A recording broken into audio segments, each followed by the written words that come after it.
Nothing here survives the same way. One body is built for speed, another for strength,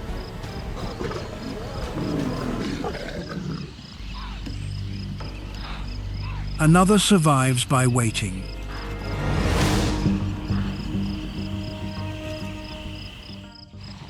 Morning light spreads across the open grass, and what appears calm is already crowded with competing strategies. Claws,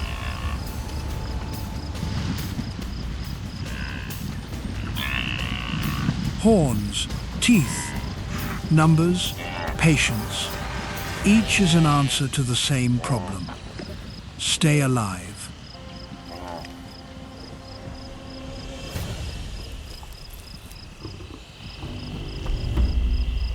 Across this land, every advantage will eventually meet something designed to counter it. That is where survival becomes more than strength.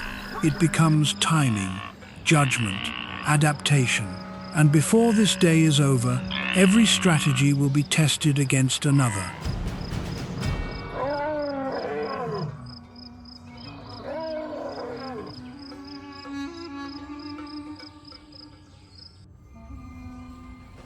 In low light, the savanna does not operate on emotion or vague instinct.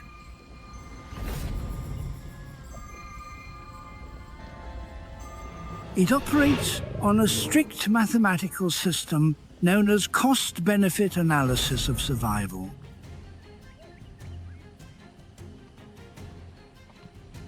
Here, survival is not the result of compassion. It is the outcome of precise energy calculations.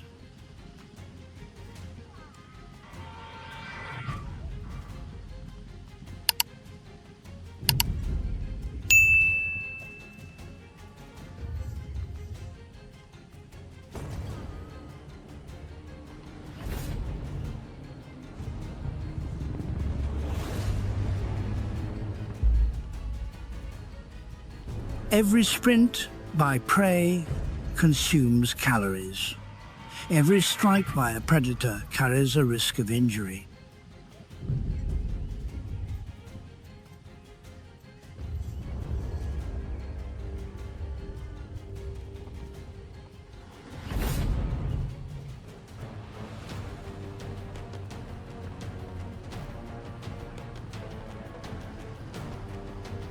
If energy cost exceeds energy gain, the individual does not simply fail in the moment, it moves closer to long-term biological collapse.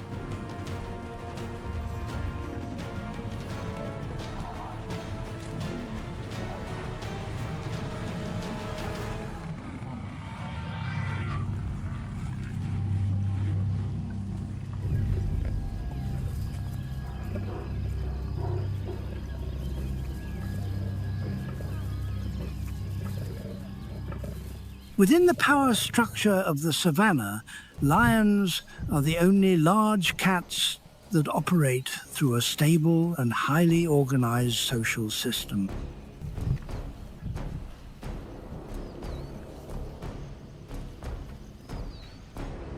Their dominance does not arise from the strength of a single individual. It emerges from coordinated behavior that turns the entire pride into a biological unit capable of controlling space and resources on a large scale.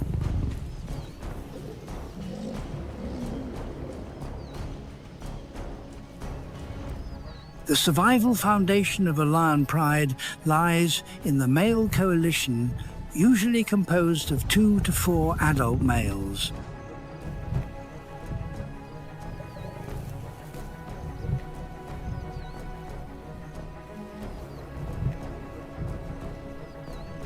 Under natural conditions, a single male is almost incapable of maintaining control over territories spanning hundreds of square miles.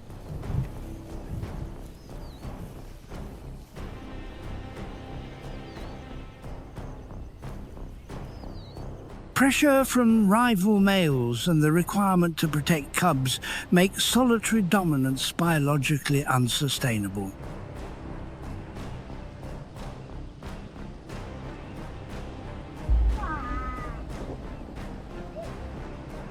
Male coalitions create a distributed defense system. While one individual rests or feeds, others patrol territorial boundaries.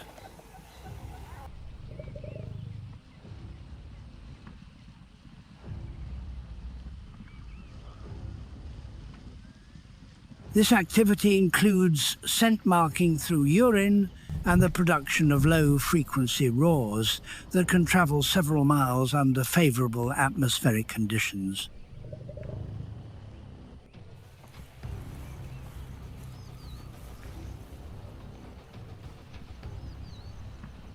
Sound and scent combine to form an informational barrier that delivers clear warning signals to younger coalitions seeking opportunities to take over the pride.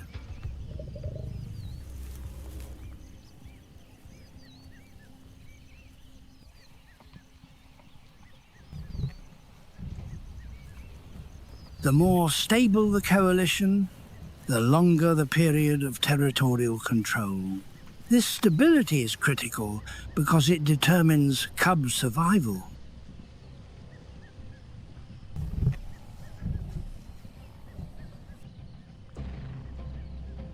Short control periods often result in cub loss during power transitions. In contrast, strong coalitions ensure sufficient time for the next generation to mature and disperse.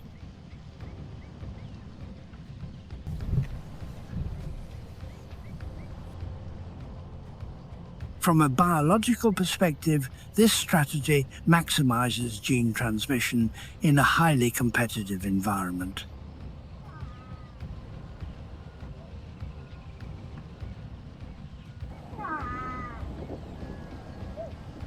If male coalitions preserve social structure, lionesses are the force that sustains the pride energy flow through hunting.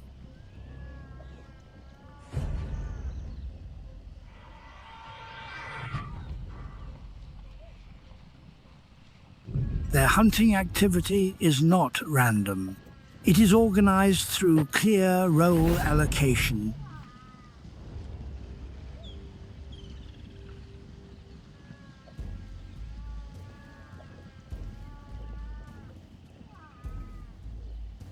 Based on body size, experience, and concealment ability of each individual.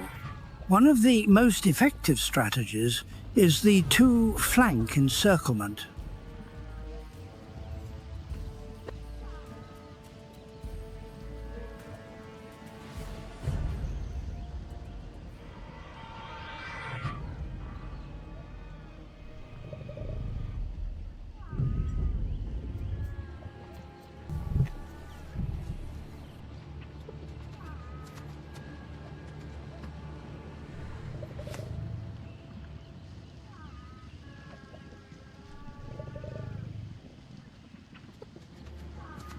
In this method, the hunting group is divided into two functional units.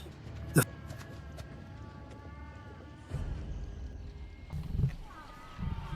first unit applies frontal pressure by deliberately exposing itself to force prey movement along a pre-planned path.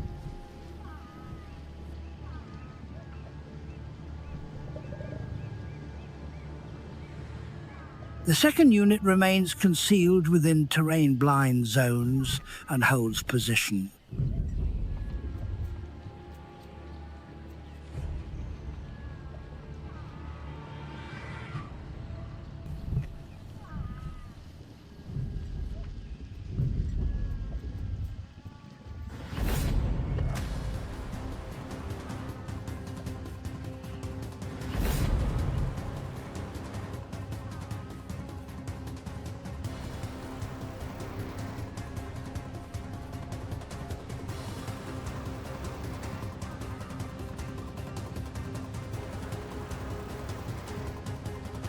The success of this strategy does not depend on endurance, speed.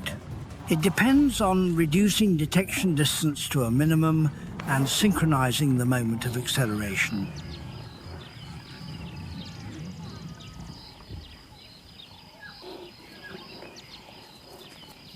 In lion strategy, success is not measured by speed.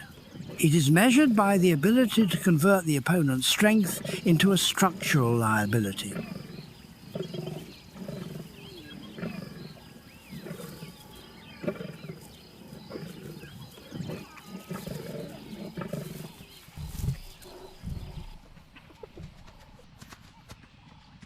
In lion biology, sleep is not a sign of passivity.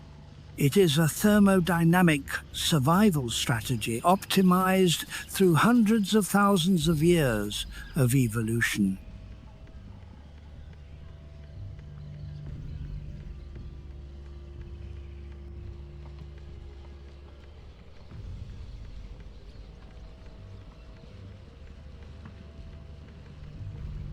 With rest periods that can reach nearly 20 hours per day, the lion body deliberately lowers heart rate and basal metabolic rate to the lowest possible level.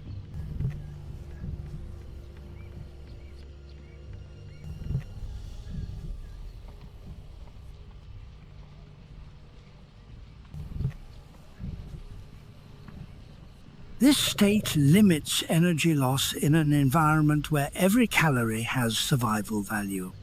The objective is not short-term conservation. It is accumulation for a single future event.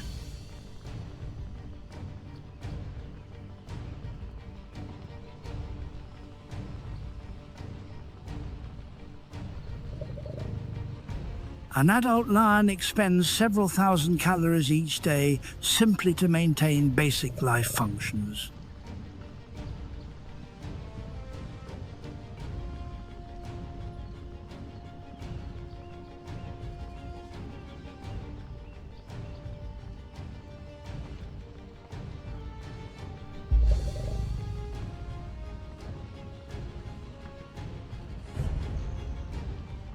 Pursuing small prey, although easier to capture, often delivers less energy than the cost required.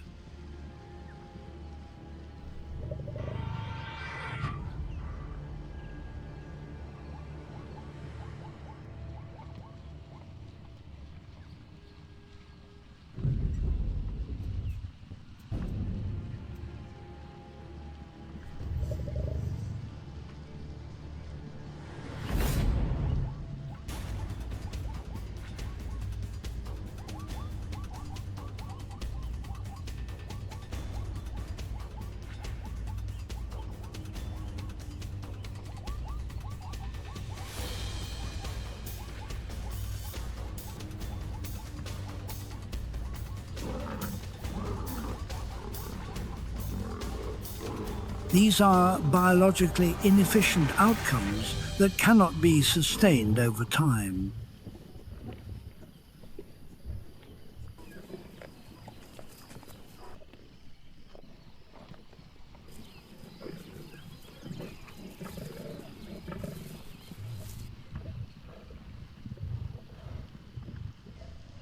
However, ecosystems do not operate on certainty. Data show that most lion hunts end in failure.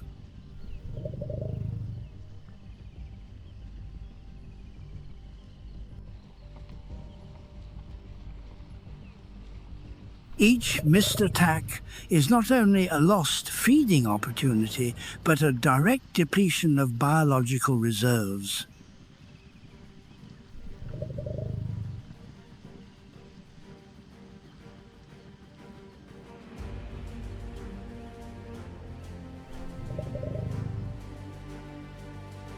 When failure persists, the body is forced into a catabolic state, breaking down fat tissue and then muscle tissue to sustain life.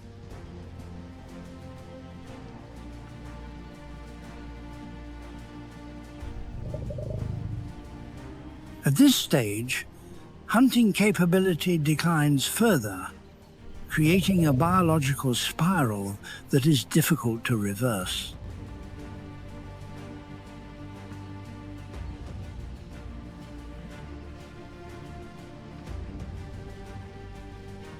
On the savanna, the boundary between dominance and biological collapse is not determined by strength.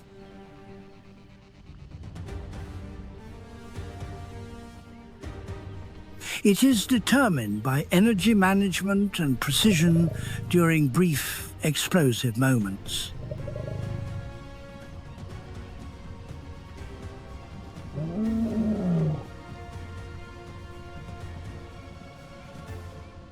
The cheetah did not evolve for combat. It evolved to test physical limits for an extremely short duration. On the savanna,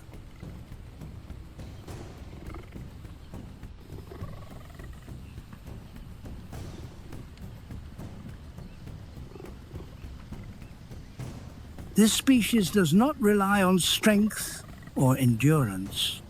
It functions as a biological system optimized for instantaneous speed.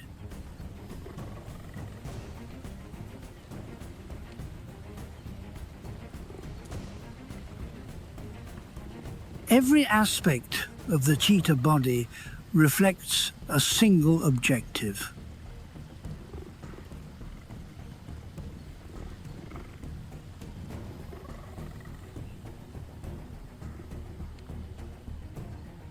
That objective is to reach maximum velocity in the shortest possible time before thermodynamic constraints force a stop.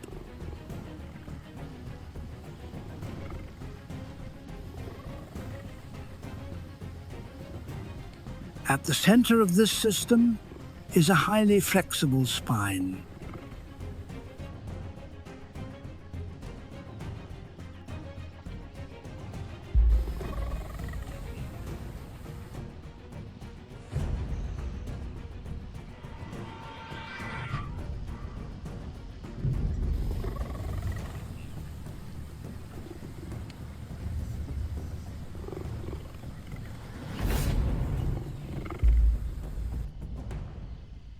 During a sprint, the cheetah spine repeatedly compresses and extends like an elastic spring.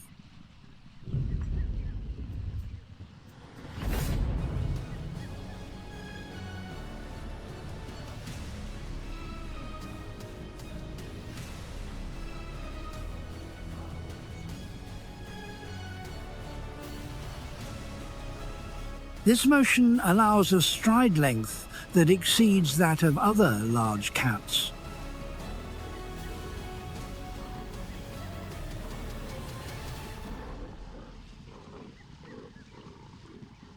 The mechanism increases distance covered per stride without increasing ground contact frequency.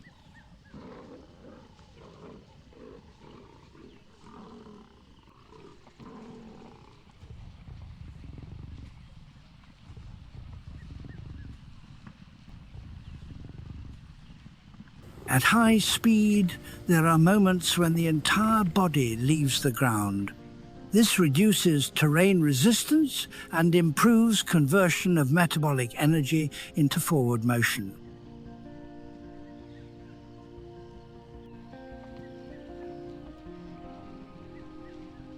Evolution has removed non-essential features to prioritize a short operational window with extreme power output.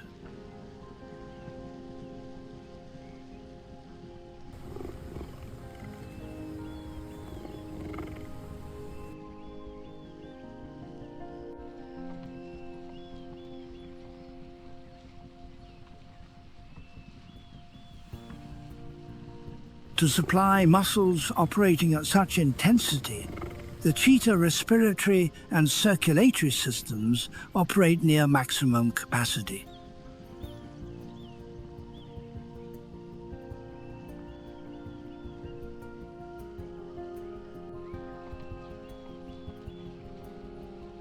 Enlarged nasal passages allow large volumes of air to enter the lungs within a short time. The heart and lungs are proportionally large relative to body mass.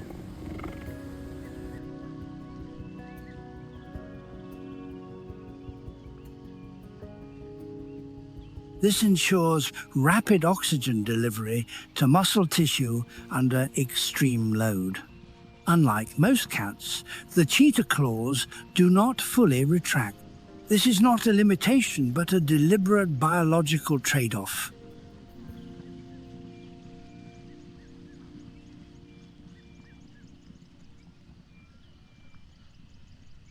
These fixed claws function as traction points that increase friction with the ground during acceleration and sharp turns.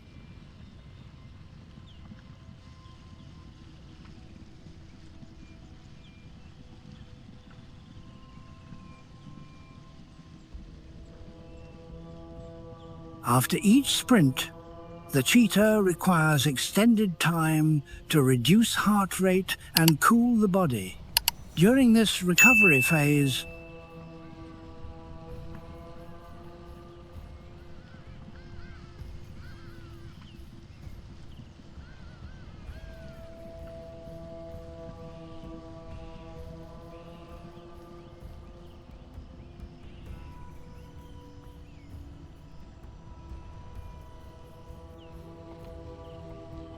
it is nearly incapable of self-defense. Captured prey may be stolen, and the cheetah itself can become a target for other predators.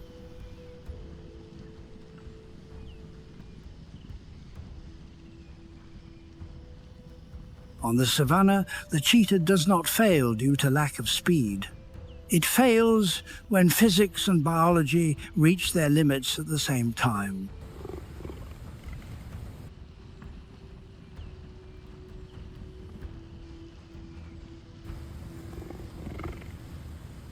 The Mara River is not only a geographic boundary. During the annual migration cycle,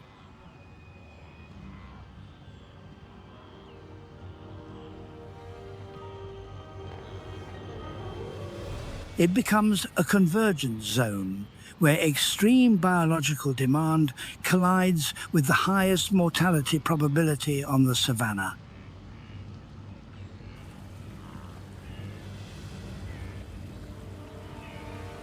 Here, advantages that normally support herbivore survival, such as speed, agility, and early detection, are largely neutralized by terrain and herd dynamic.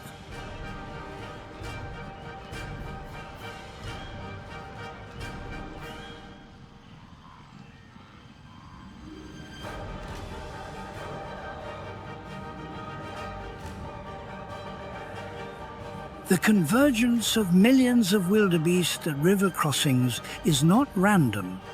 It is a direct result of nutritional pressure.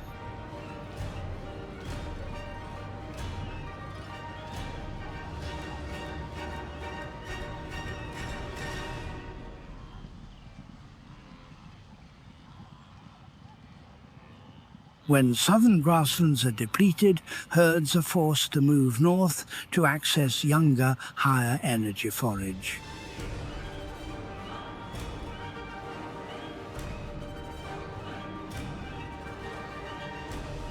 Time does not favor them. Each day of delay increases the risk of exhaustion.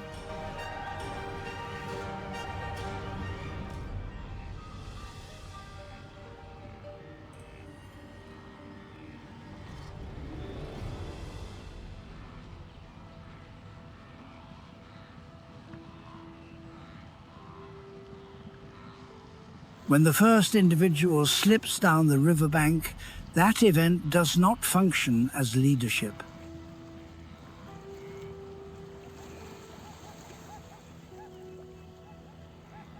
It acts as a trigger signal.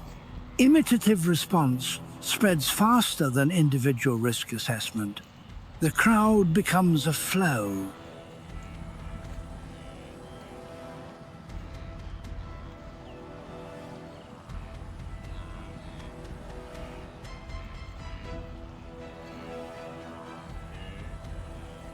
River crossings along the Mara form a classic bottleneck. Riverbanks often rise several feet above the waterline.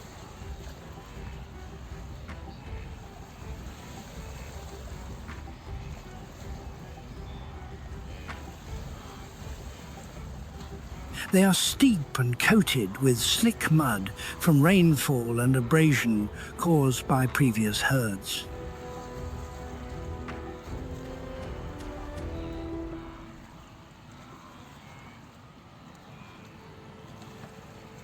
This terrain converts controlled movement into uncontrolled sliding.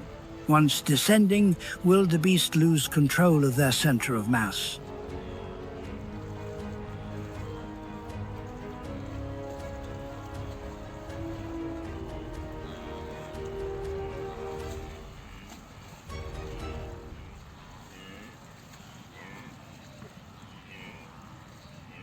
Skills effective on open plains, such as rapid acceleration and agile turning, no longer function on sloped mud.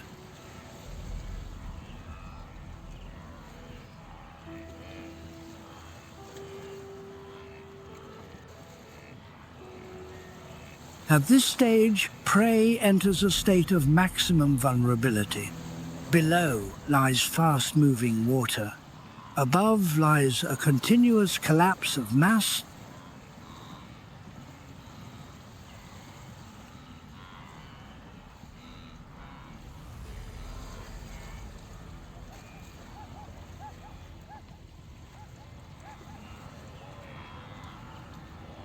Consequences do not originate only from water.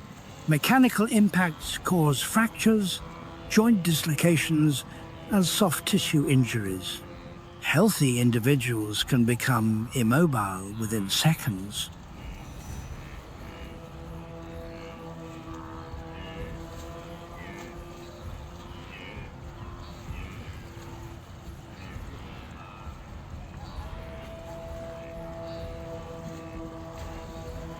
At that point, mortality risk increases sharply even before aquatic predators engage. Most deaths at the Mara River occur before teeth make contact.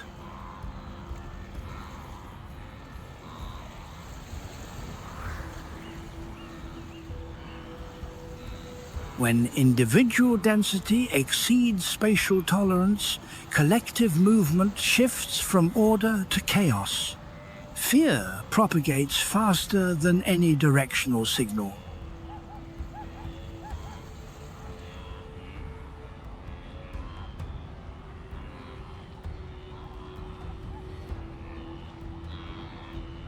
Under conditions of poor visibility and intense noise, individuals no longer search for optimal escape routes.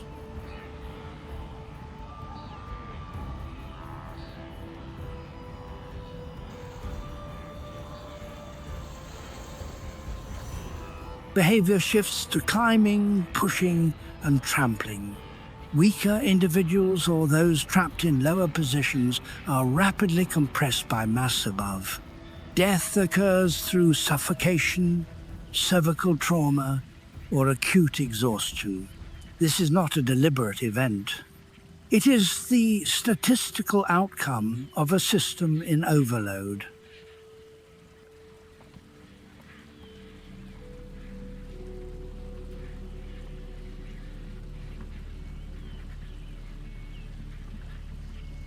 Carcasses carried downstream are not only the end of an individual, they become an energy input for the downstream ecosystem.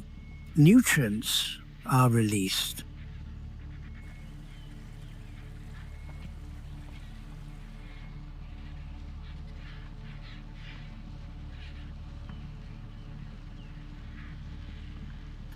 Scavengers concentrate. The food web is activated at scale.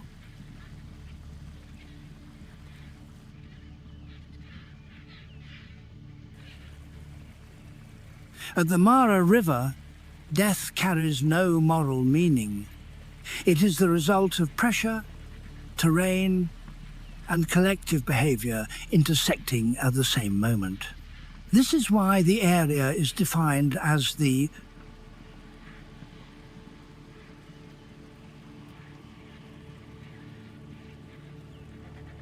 zone of annihilation, not due to cruelty, but because mortality probability reaches its maximum when survival rules converge simultaneously.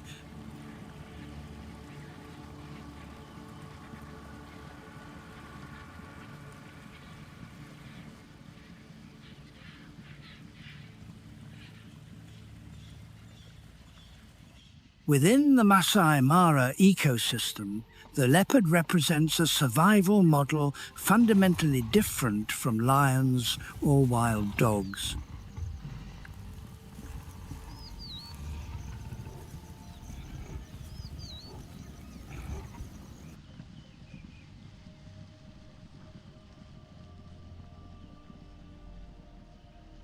While other predators rely on numbers or endurance, the leopard survives through a solitary strategy where concealment, precision, and risk control are decisive factors.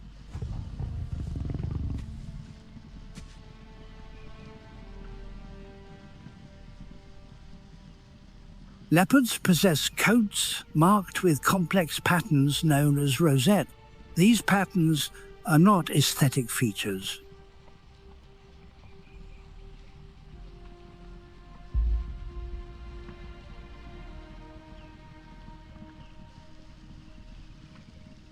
They are a form of disruptive camouflage optimized for the uneven lighting conditions of the savanna.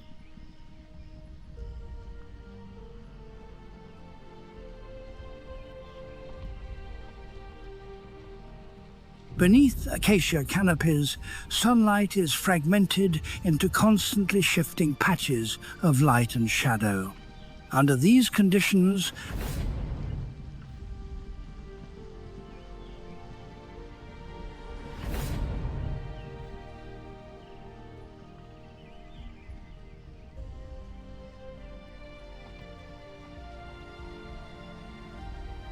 rosette patterns break up the body outline, preventing the prey visual system from assembling scattered visual cues into a complete form. As a result, a leopard can remain at very close range without triggering an alarm response.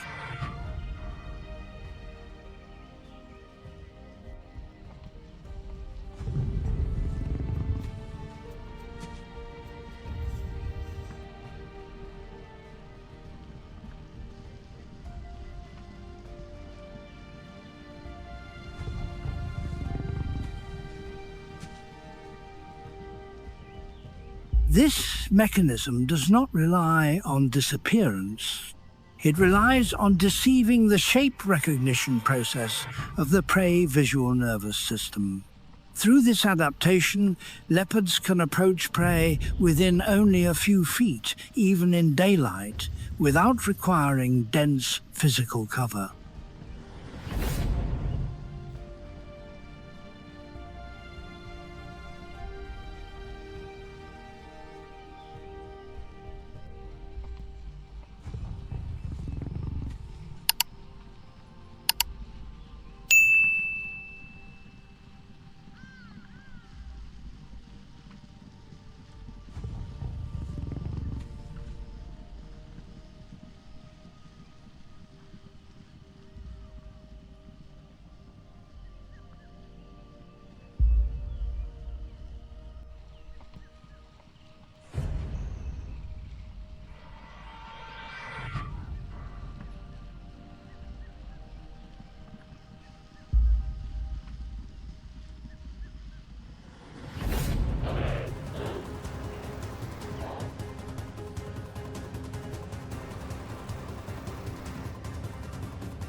The most significant difference between leopards and other large cats lies in vertical prey transport.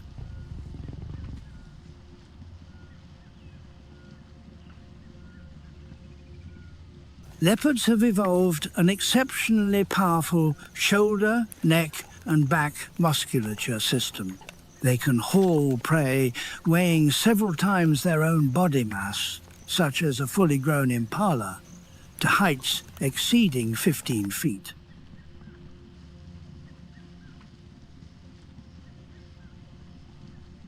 Lifting prey into trees does more than eliminate theft risk. It transforms the feeding environment.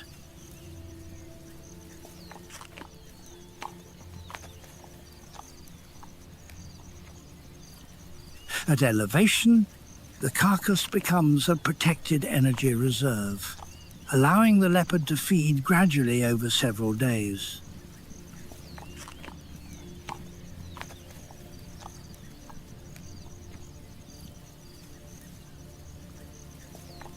This is an efficient logistical solution in a highly competitive ecosystem where each successful hunt must be fully exploited.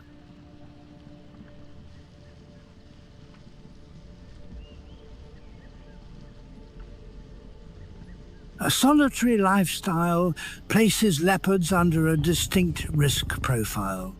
There is no cooperative support, no food sharing, and no social safety zone. Every error carries immediate and direct consequences.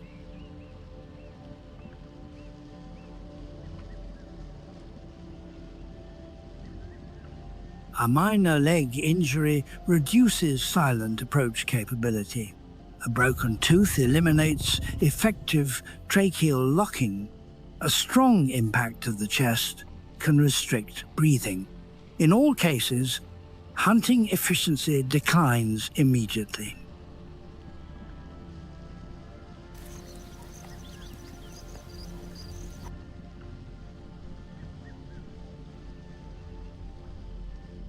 For a solitary individual, reduced hunting capacity equals prolonged hunger.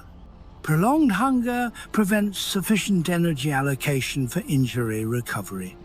This creates a biological downward spiral that leads directly to elimination.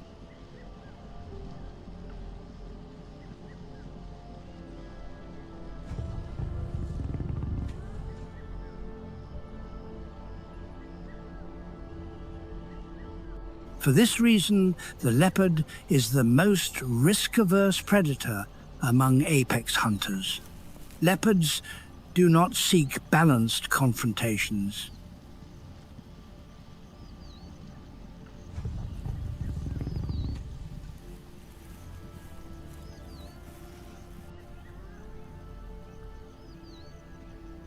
Every hunt is designed to achieve complete dominance from the initial moment. If conditions are not optimal, they disengage. Within the Mara ecosystem,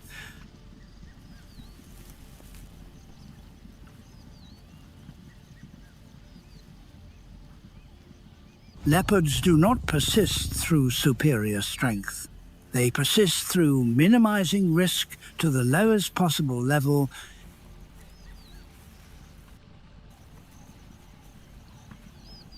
in a world where solitary predators are given no second chances.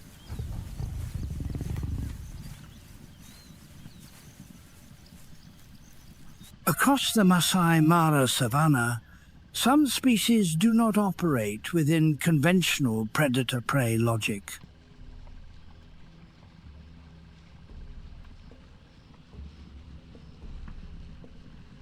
They do not rely on concealment. They do not rely on pursuit. They rarely become targets.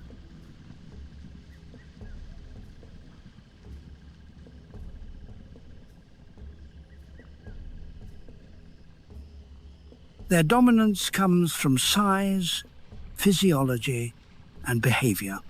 These factors place them outside the standard risk loops of the food chain.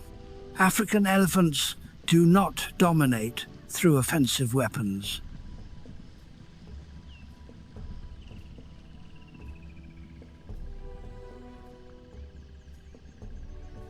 They dominate through spatial awareness and long-term memory. A leading female stores detailed knowledge of water distribution and food availability accumulated over decades. During severe dry seasons,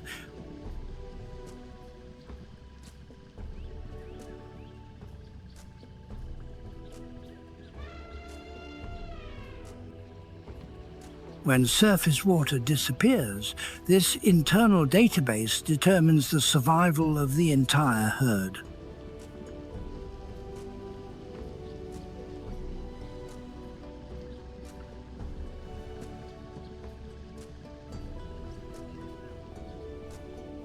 Memory is not only an individual advantage, it is transmitted through social structure.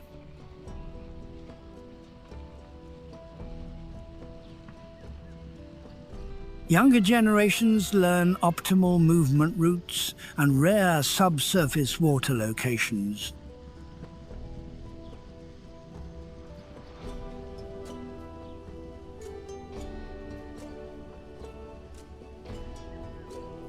The result is long-distance travel spanning hundreds of miles with high navigational accuracy.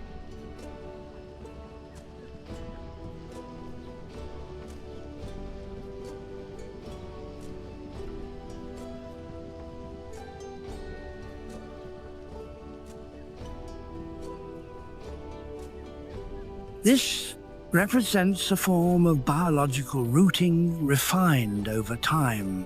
The impact of elephants extends far beyond their own needs.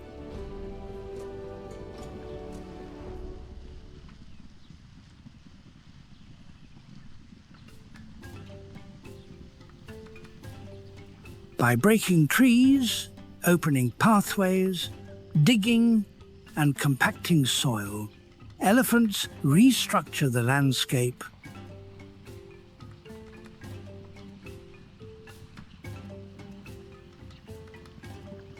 They alter vegetation distribution and nutrient flow. They do not simply use the ecosystem, they actively shape it.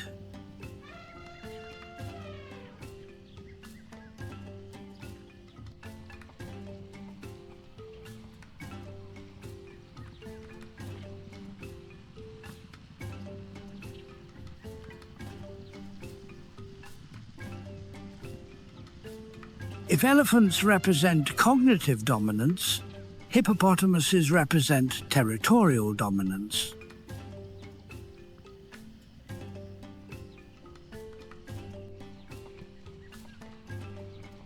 Although they are herbivores, hippos possess jaws capable of generating extreme bite force and elongated tusks.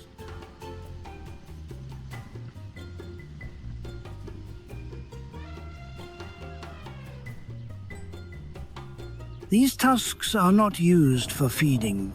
They're used for deterrence and injury. Hippo behavior is governed by territorial command.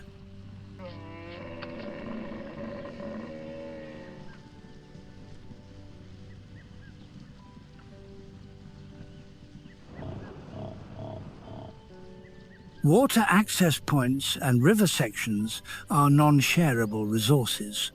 Any intrusion, whether from crocodiles, lions, or humans,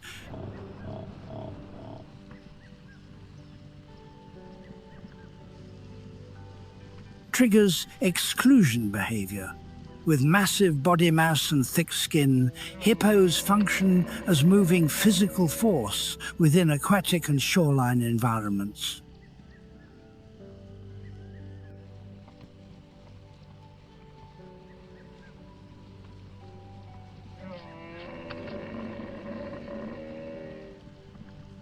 In these zones, short acceleration and direct collision determine outcomes.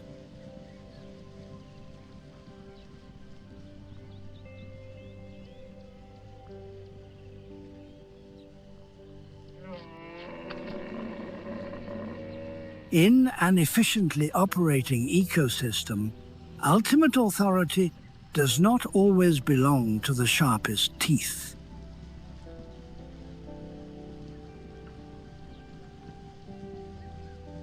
It belongs to size, memory, and the ability to convert physical collision into survival advantage.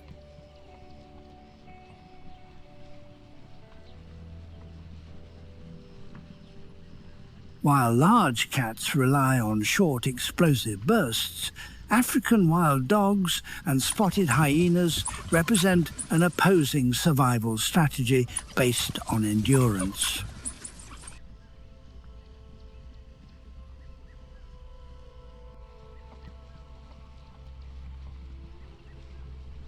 On the Mara Savanna, their success does not come from an immediate killing bite. It comes from the ability to maintain physiological pressure until prey collapses.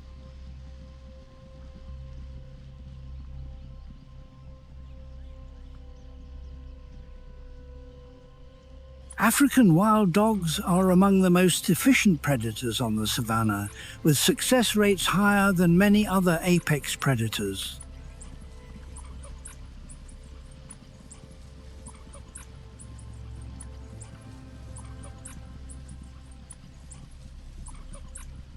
The foundation of this efficiency is a relay running strategy, a depletion mechanism organized at the pack level.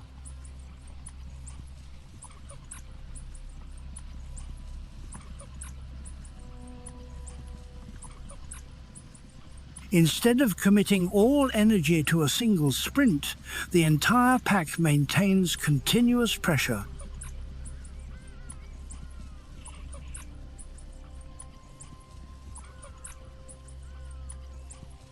When prey, often an impala, changes direction to escape the leading individual, other members cut angles and rotate into the lead position.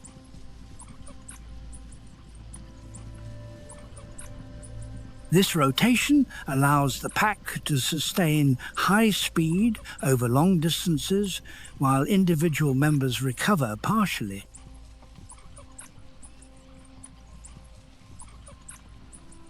From a physiological perspective, this strategy directly targets the prey ability to dissipate heat. Although prey may be faster over the first several yards,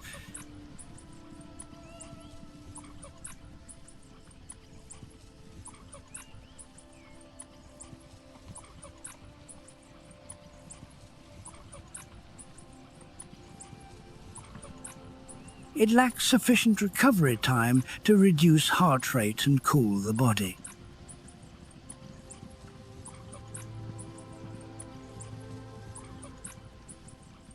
As heat accumulation exceeds safe limits, muscle performance declines, coordination deteriorates, and injury risk increases rapidly.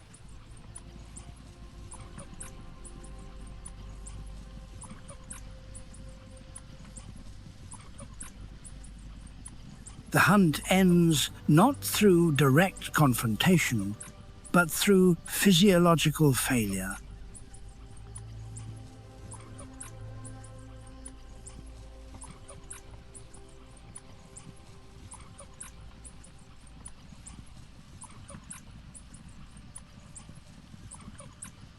Hyenas are often underestimated due to their scavenging role, but behaviorally they are advanced social strategists.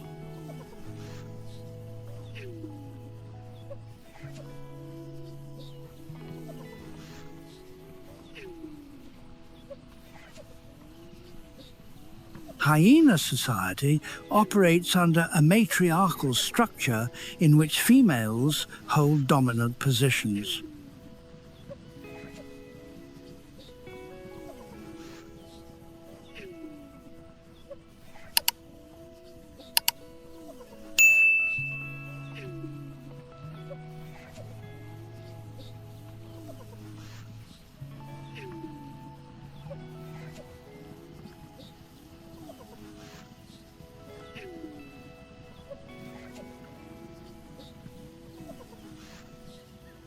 This structure creates hierarchical stability, reduces internal conflict, and optimizes coordination during hunts.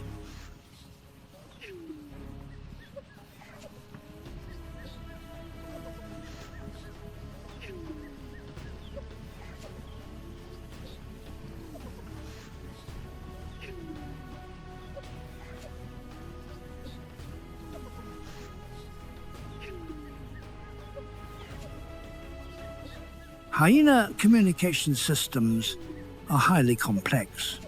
Vocal signals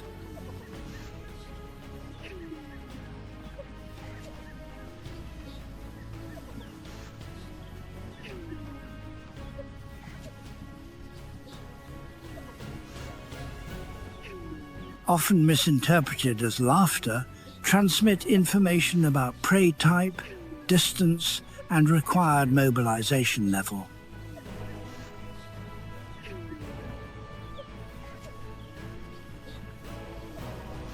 This allows the clan to adjust group size and tactics in real time, surrounding and harassing prey from multiple directions.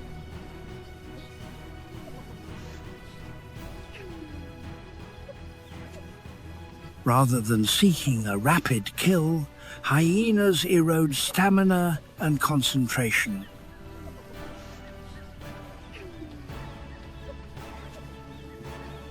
Continuous pressure forces prey to expend energy, lose coordination, and eventually enter a vulnerable state.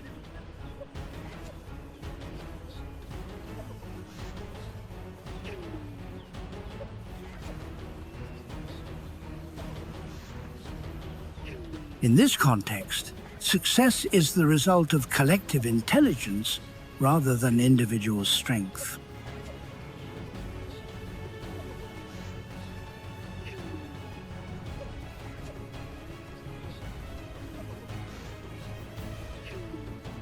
A key biological advantage of hyenas lies in their extremely acidic digestive system.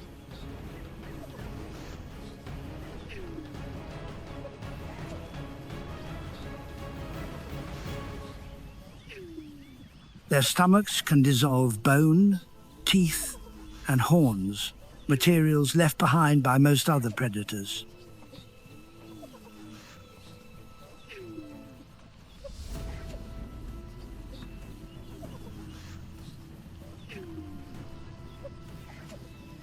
This allows hyenas to extract nearly all nutritional value from a carcass.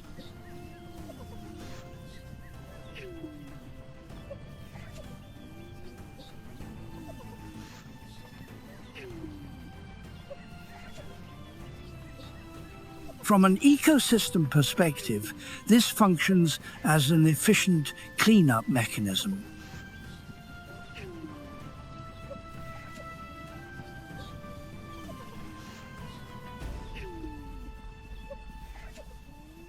Calcium and minerals are extracted, metabolized, and returned to the environment through waste.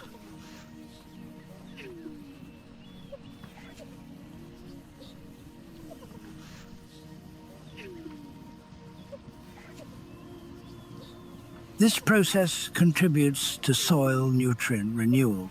Material cycling is completed more rapidly, reducing carcass persistence and disease risk.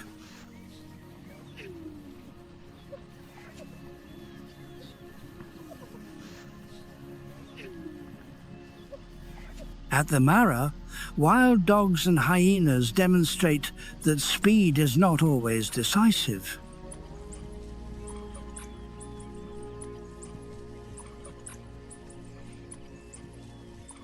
In many survival scenarios, success belongs to systems that endure longer, coordinate more effectively, and fully exploit available resources.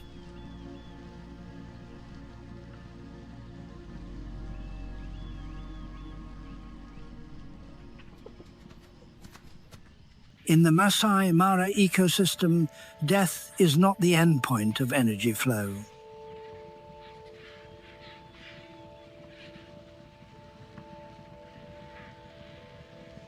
It is the activation point for a tightly organized consumption network known as the Scavengers Guild.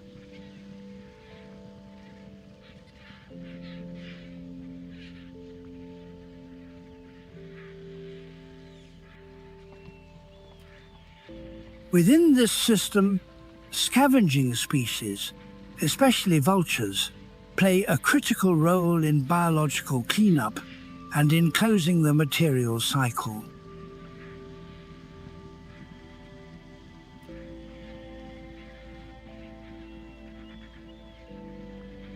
Vultures do not hunt using speed or strength. Their advantage lies in detection from strategic altitude.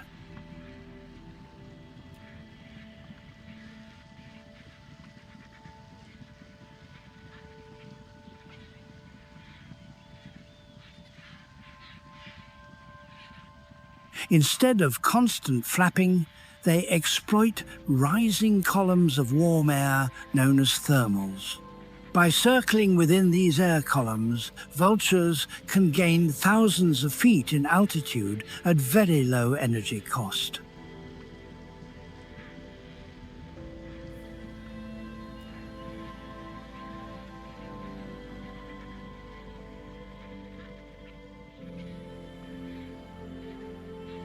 The defining advantage of vultures lies in their ability to biologically process hazardous energy sources.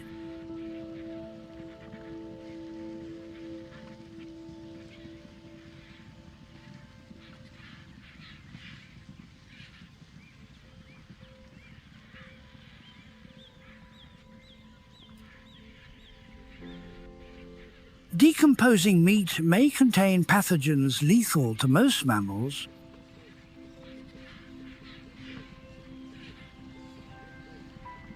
In vultures, this risk is controlled by extremely acidic stomach conditions, strong enough to destroy bacteria and neutralize toxins before they enter the body.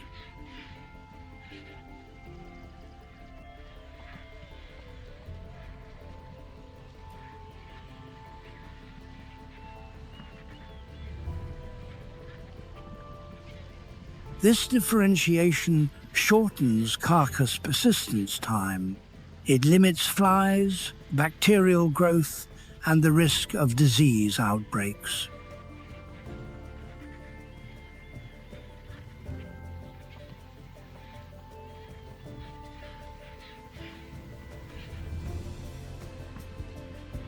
Nutrients are returned to the soil quickly.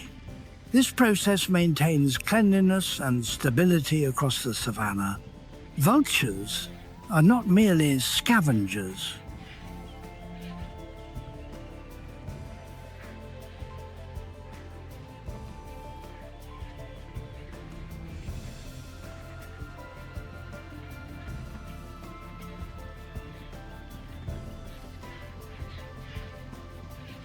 They function as the biological infrastructure of the ecosystem.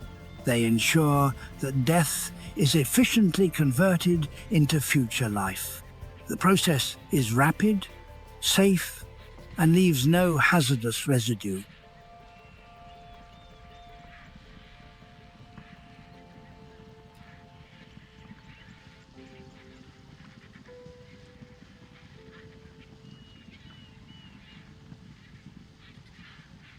The Maasai Mara does not pause.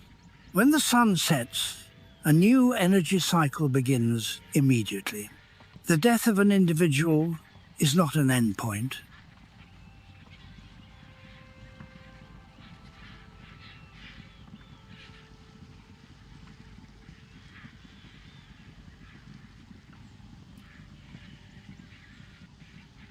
It is a transfer point where energy is redistributed across multiple biological levels. The carcass of an antelope becomes nourishment for predators.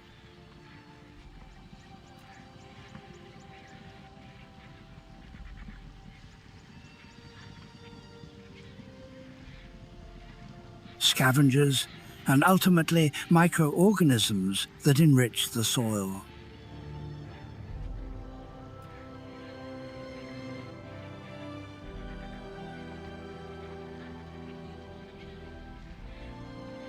Vegetation then recovers and supports the next generation. This cycle requires no external coordination. It operates through physical and biological principles refined over extended time.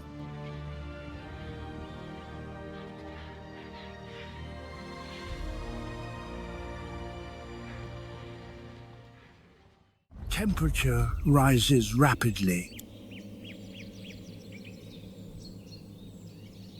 The African savanna enters the familiar state of dry season stress. Across grasslands stretching to the horizon,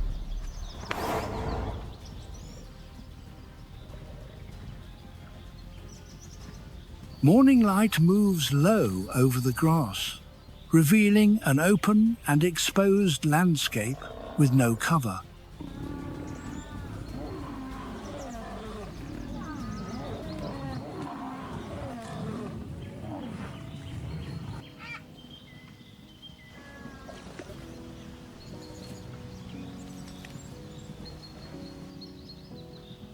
There is no randomness in this land. Each morning begins a new cycle of selection, where strength, speed, and adaptive capacity determine which species continues to survive. Ecological position of the lion.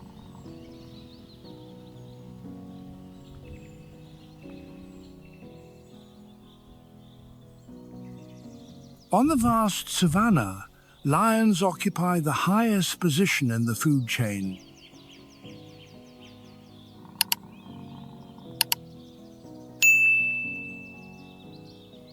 They are the most powerful predators, controlling territory through strength and coordinated strategy.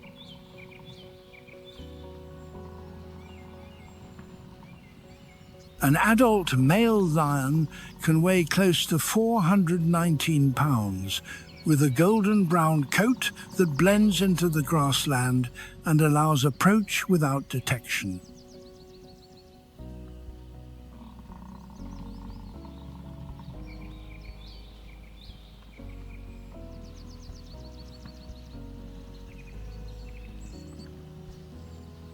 The social structure of a lion pride is tightly organized.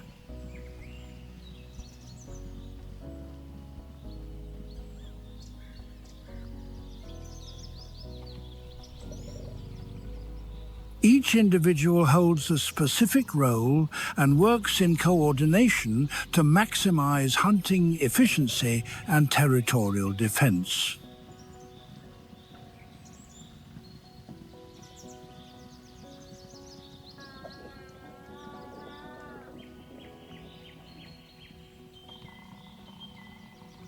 Female lions form the primary hunting force. They are smaller than males, but more agile, moving efficiently and coordinating with precise timing.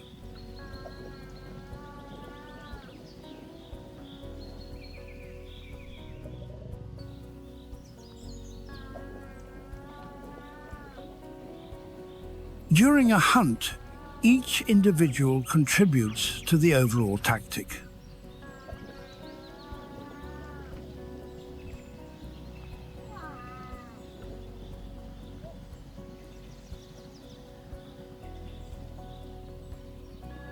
Roles include direct approach, blocking escape routes, and forcing prey into positions where other members can engage.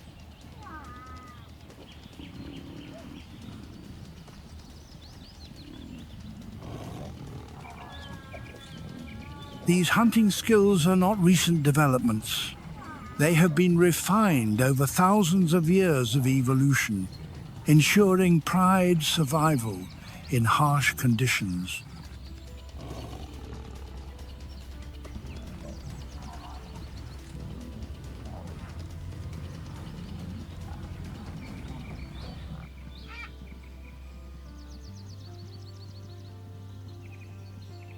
Beyond hunting, male lions protect territorial boundaries and reduce the risk of intrusion by rivals.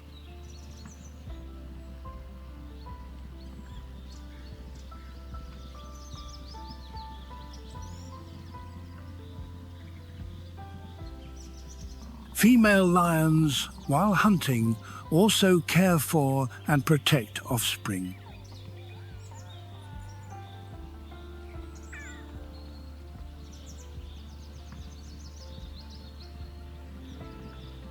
supporting the survival of the next generation. Every movement and every decision within the pride has a clear function.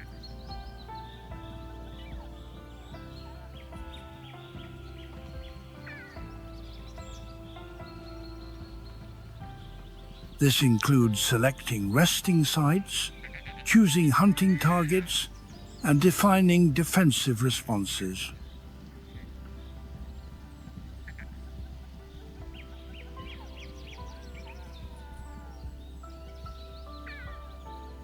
This is a balanced system where strength, speed, and coordination shape a decisive and efficient rhythm of life.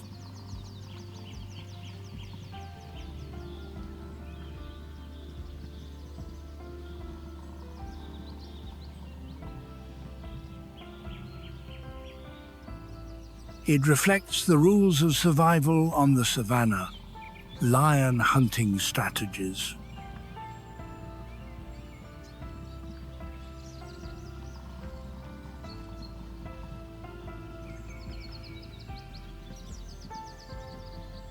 Lions hunt primarily at dawn and dusk, when low light conditions support concealment.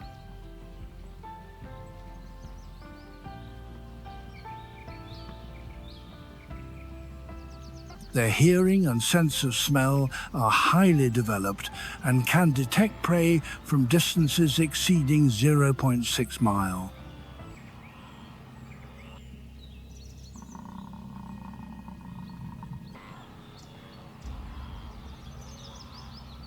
Maximum running speed can reach approximately 50 miles per hour, but only over short distances.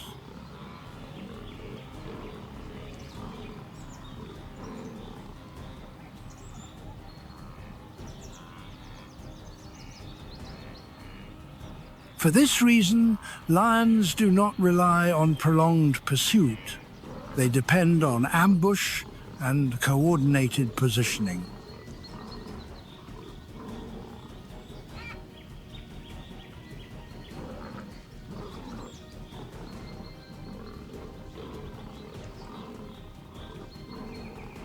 An adult lion requires an average of 15.4 pounds of meat per day, and an entire pride consumes a large quantity of food.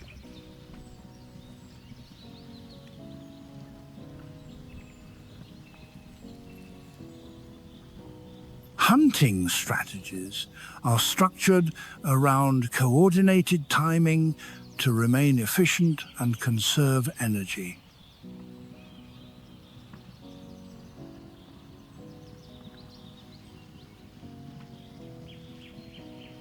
Outside of hunting, lions spend most of their time resting.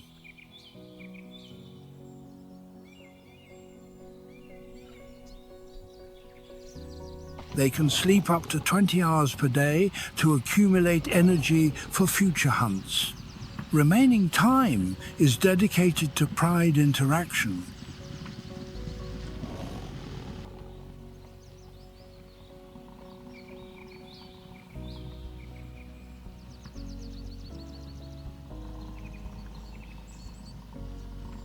This includes grooming, physical play, and vocal communication that maintains social bonds and structural stability.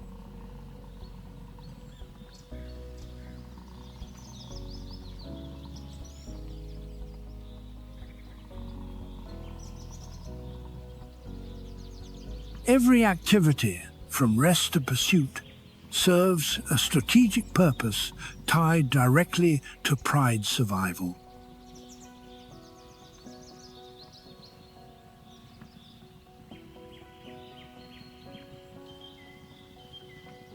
The lion daily rhythm alternates between short periods of intense exertion and extended stillness.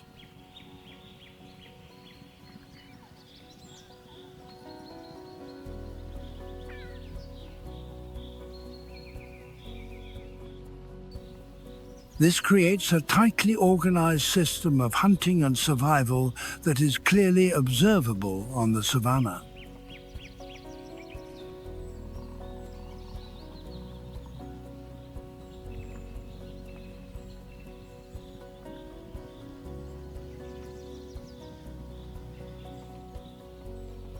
today, the lion pride moves toward a flooded area. Across the riverbank, a herd of African buffalo is grazing. This presents a critical hunting opportunity.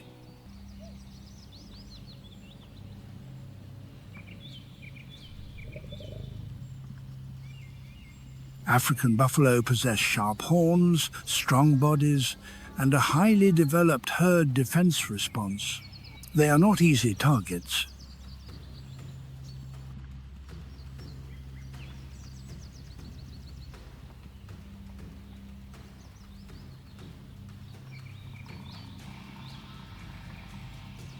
The lion pride decides to cross the river.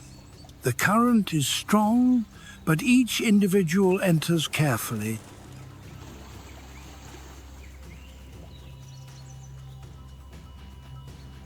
And swims toward the opposite bank. After reaching land, they spread out and approach the buffalo herd from multiple directions.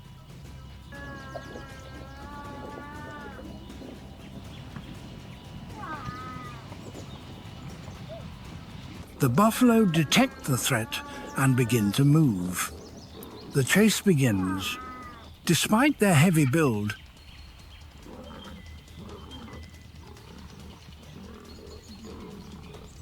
buffalo can run quickly, with muscles under visible strain.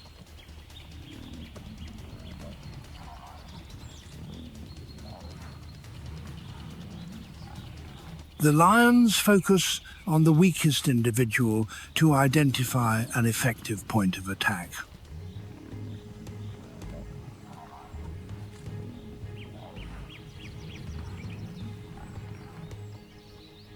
A female lion identifies a calf falling behind its mother. She accelerates and closes the distance.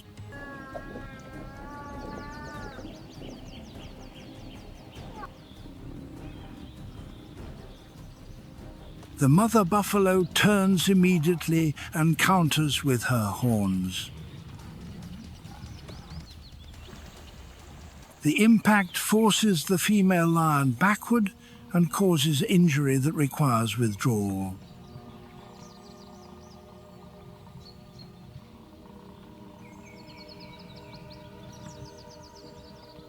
The calf and the herd escape.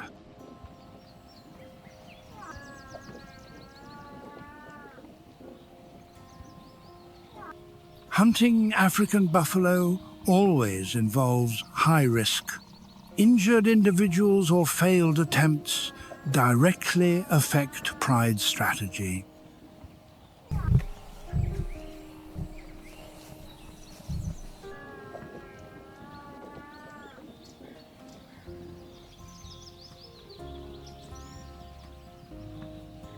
In the coming days, the pride will continue hunting and adjust tactics.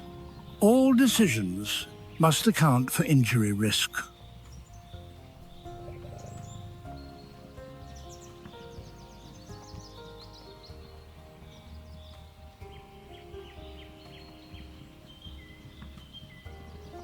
Each hunt represents a balance between danger and reward, where strength, speed, and coordinated movement determine the outcome.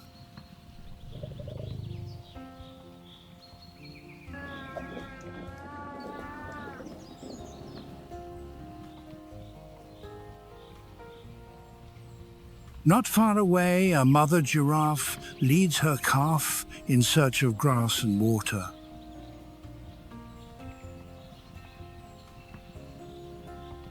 An adult giraffe can reach a height of about 16 feet and weigh more than 2,200 pounds.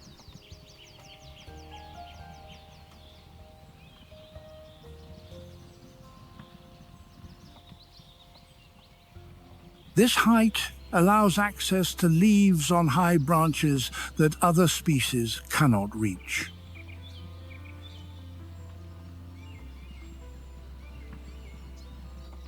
The calf moves slowly with a smaller body and lacks experience in identifying danger.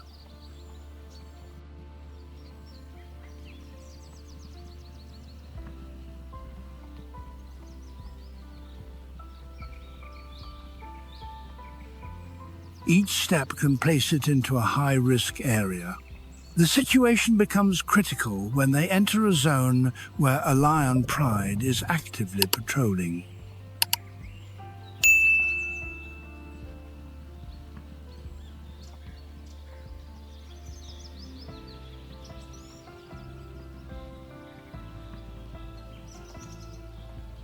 The lion pride detects the giraffes.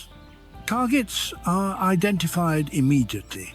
The calf becomes the primary focus because it is easier to approach.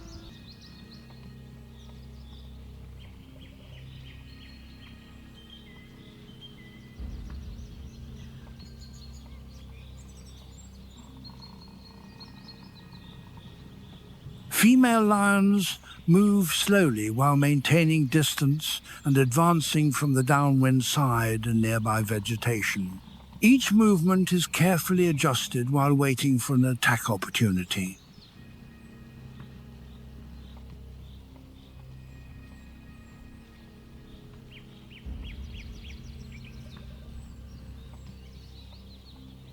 The hunting pace is slow but highly tense, and every action is designed to maximize success. At this moment, the survival of the calf depends entirely on speed and reflex response, and demonstrates the precision of lion hunting strategy. The attack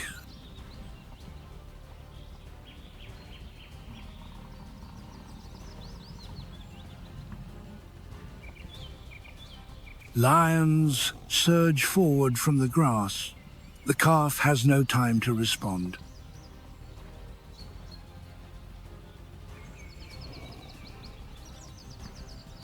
Within seconds, it is knocked to the ground.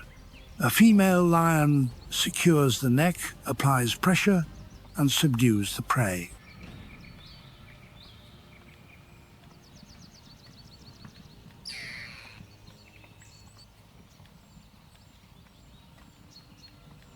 The mother giraffe stands at a distance and observes without the ability to intervene. Loss during a hunt is an unavoidable part of the savanna life cycle.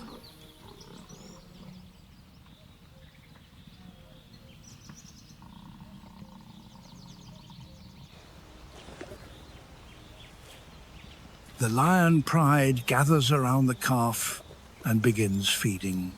This is not sufficient.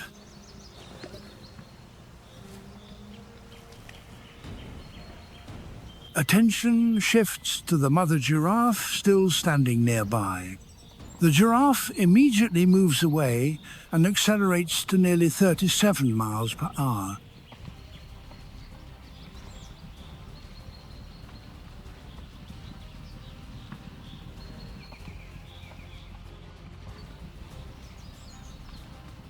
Individual speed does not ensure escape when lions coordinate and surround from multiple directions.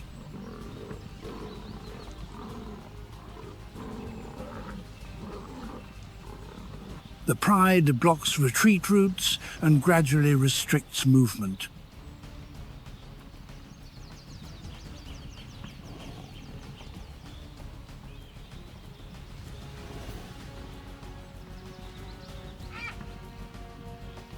After an intense chase, the mother giraffe becomes exhausted and is brought down.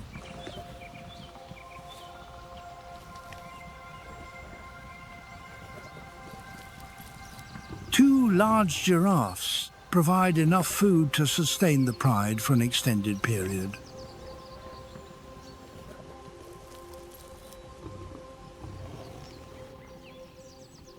This outcome compensates for previous failed hunts.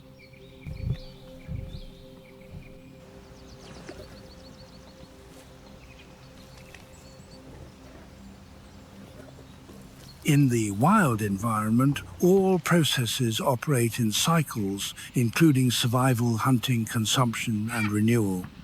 There is no victory or defeat, only natural law.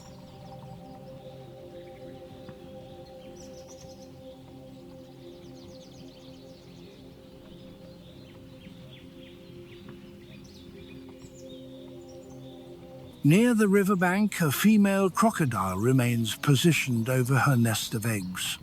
She rarely leaves this location for several weeks.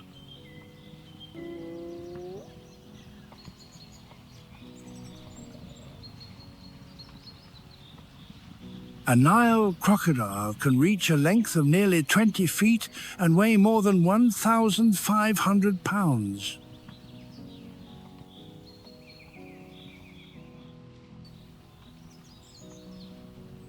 In water, this species functions as a top predator. On land with a massive body, it remains an extremely dangerous opponent.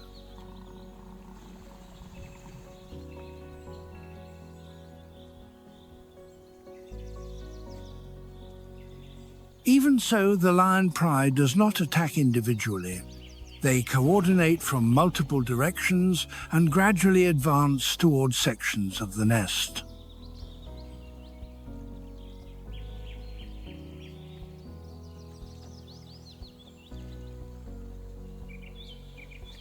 The mother crocodile cannot defend all sides at the same time. She resists, but physical capacity declines over time.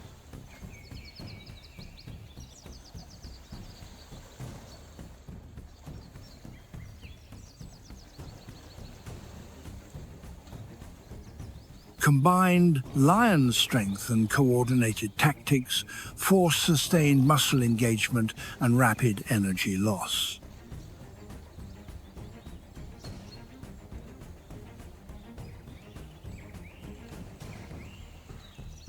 Eventually, the lion pride gains spatial control around the nest, while the crocodile body becomes increasingly fatigued.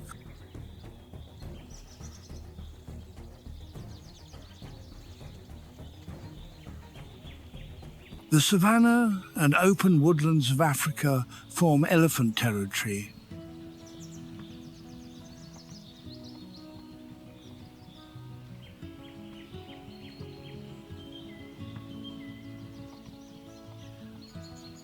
The environment is vast and challenging. Within each elephant herd, one individual holds leadership. This individual is an older female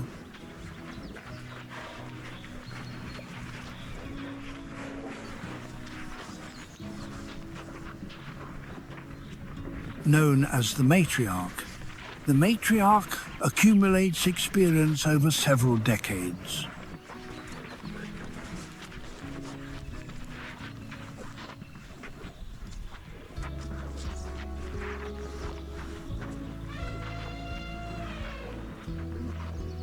She retains knowledge of water locations, food sources, and safe shelter areas.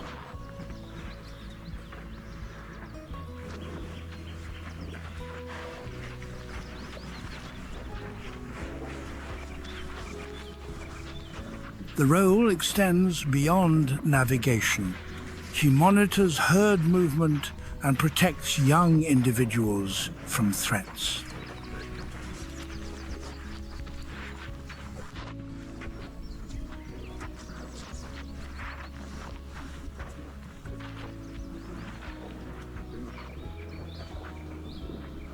Long-term experience supports danger, prediction, route selection, and herd safety.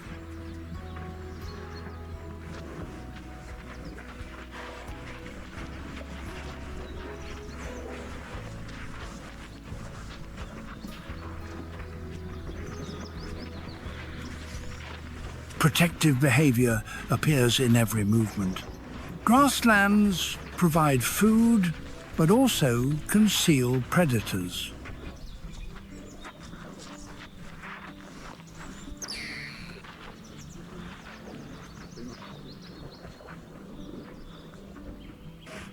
Each action by the matriarch serves a purpose.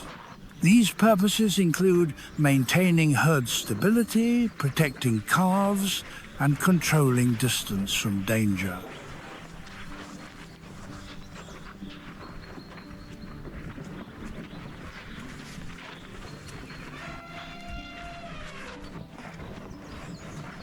Herd coordination and discipline depend on this leadership role.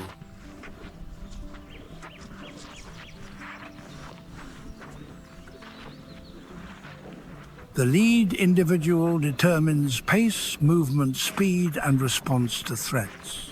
Calves follow closely.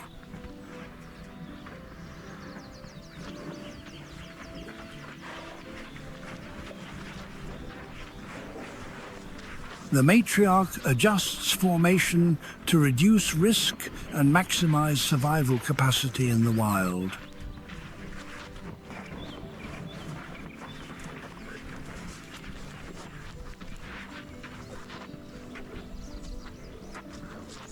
Elephant herds operate under a matriarchal structure. The oldest female determines movement, direction, speed, and daily activity rhythm.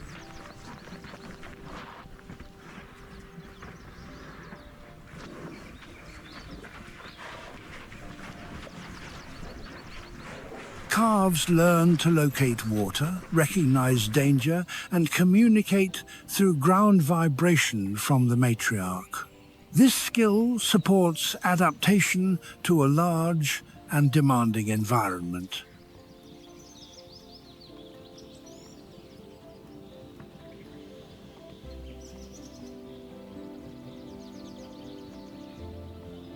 During movement, the matriarch constantly monitors calf position. She ensures that no individual falls behind.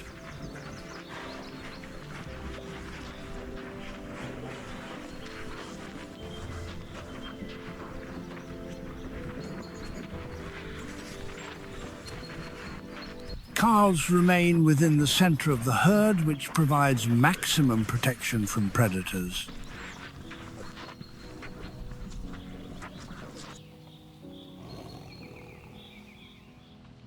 Knowledge transfers across generations from previous matriarchs. This supports adaptation to drought, dry grassland, and persistent predator presence.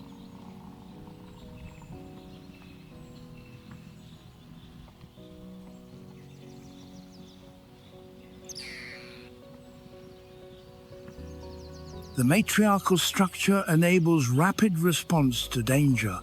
When a threat appears, the herd coordinates movement, retreat, or shelter selection. Decisions occur almost immediately based on leader experience rather than individual strength. This organization maintains herd safety.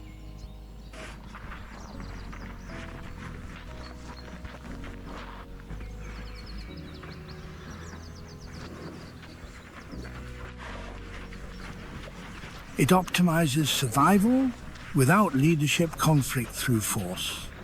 Group order and daily rhythm remain stable within the wild environment.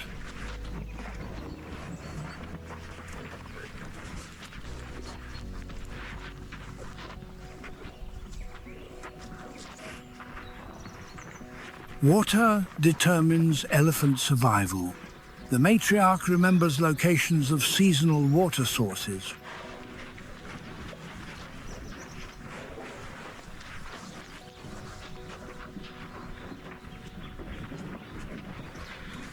During dry season arrival, the herd must travel greater distances to locate stable water. Shallow water holes attract many species and increase competition.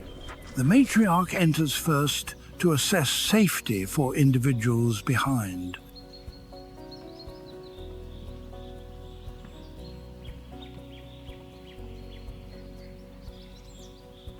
Some water bodies contain crocodiles, which represent a rare but severe threat.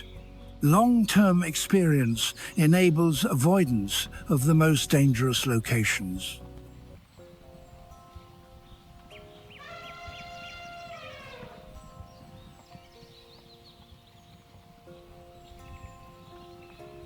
After a long journey, the herd approaches a safe water source.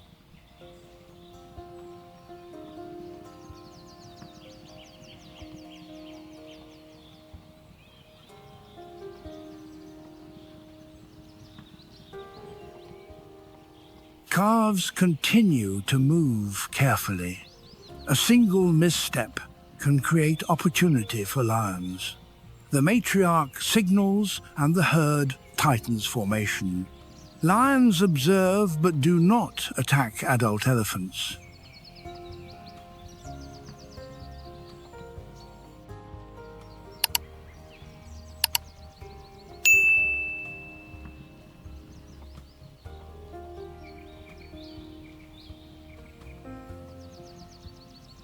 The entire process demonstrates how elephants use experience and group organization to maintain safety.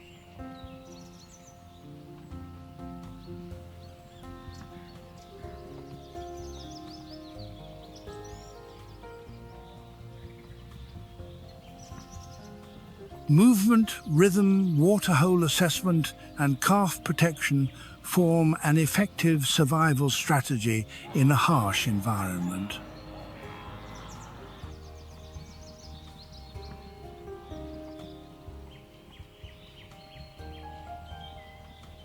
Calves grow with lessons from the matriarch. They learn water source locations, migration routes, movement timing, warning signals, and low-frequency sound communication.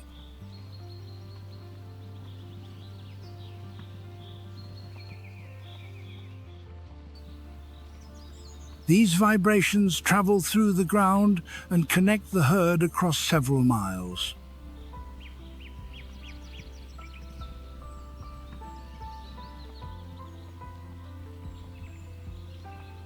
This process maintains coordination across a wide environment.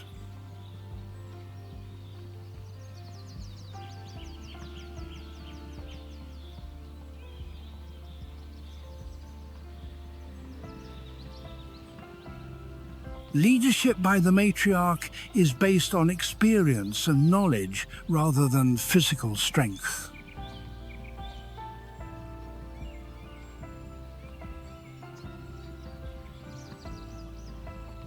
This experience allows herd stability across generations.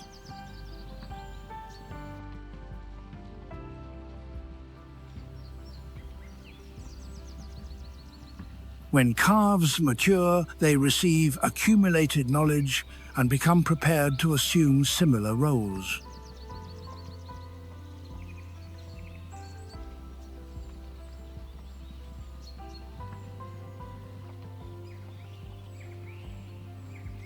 On the Savanna, the matriarch holds a central position in survival strategy.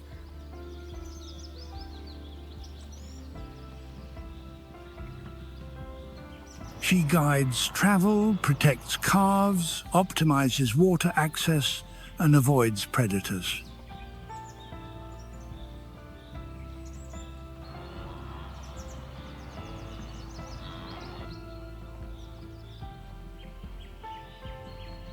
Each step reflects millions of years of adaptation to a harsh environment.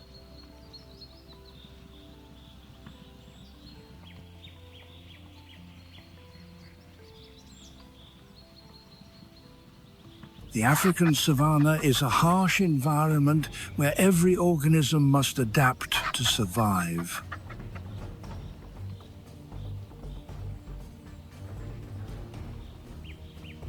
Strong predators compete for survival opportunities, while smaller species apply specific strategies.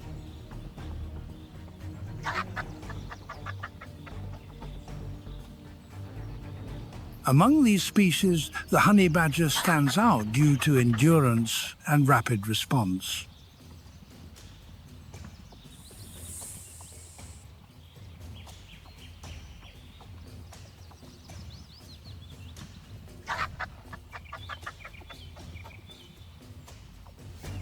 The honey badger has strong jaw force and thick skin that absorb impact and support effective attack.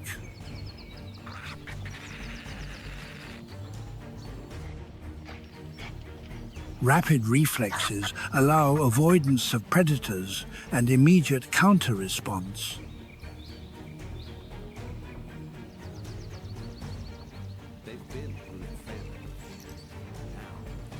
A highly developed sense of smell detects threats or prey beneath the ground.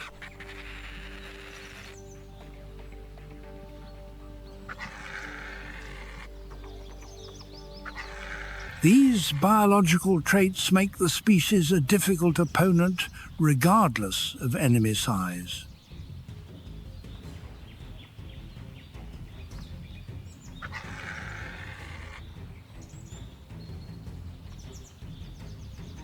The honey badger confronts multiple species, including lions, African wild dogs, baboons, and venomous snakes.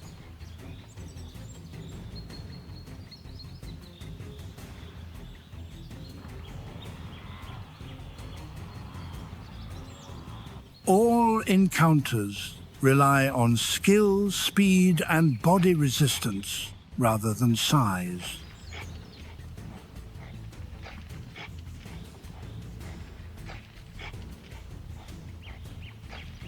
Each confrontation demonstrates survival capacity within a harsh environment where errors lead to death.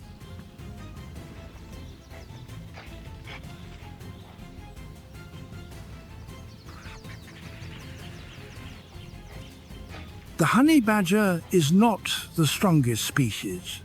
Each attack, rapid reaction and resistance ability allow continued position within the survival chain.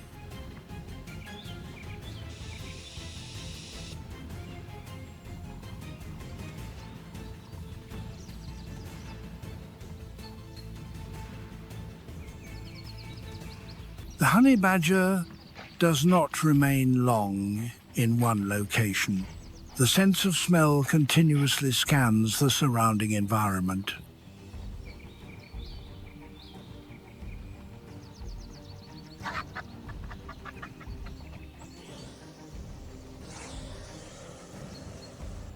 Near ground-level air currents carry the scent of wild dogs mixed with recently disturbed soil.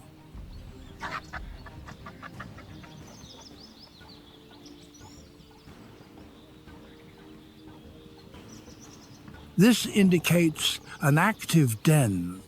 Below ground, multiple wild dog pups are present. This represents a large energy source with high risk.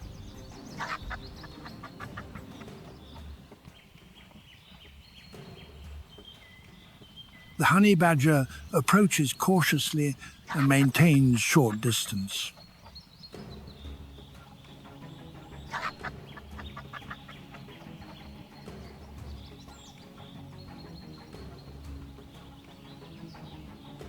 Wind direction and exit routes are assessed. Fresh tracks densely cover the ground around the den. Pack activity occurs frequently.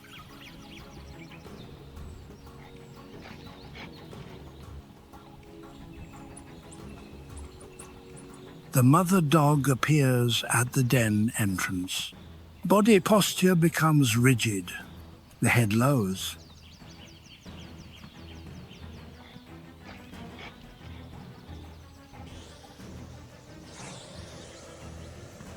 The approach path becomes fully blocked. This response is not isolated.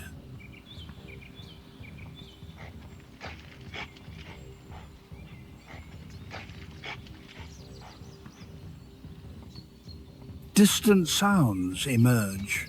Running cadence increases. Additional individuals are returning.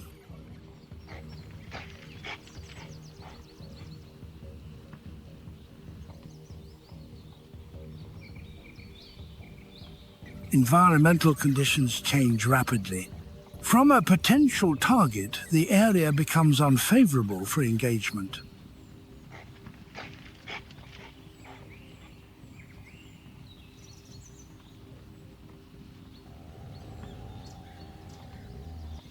Confrontation with multiple coordinated individuals exceeds acceptable risk limits.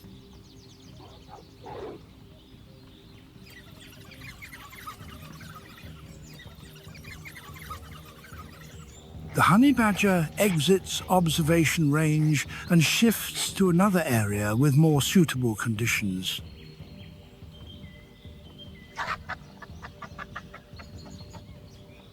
After leaving the wild dog area, the honey badger moves along the riverbank.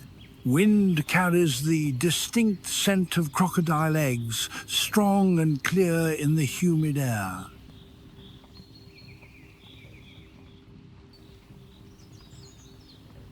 The honey badger approaches directly without detour. The bite occurs instantly and ends resistance immediately.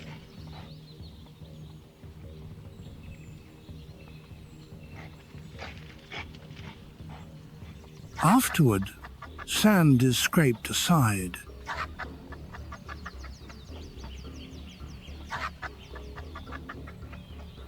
Eggs become exposed with thin shells that are easy to break.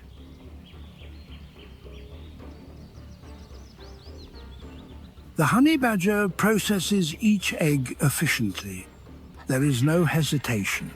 There is no prolonged inspection behavior.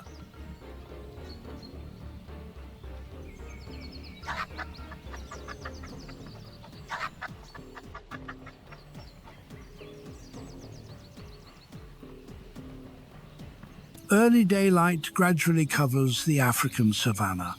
The landscape opens into a strict operating system where every movement must be calculated.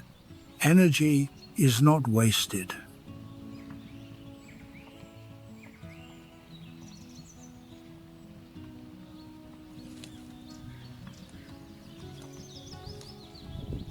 Each step, each pursuit, and each approach is tied directly to survival potential.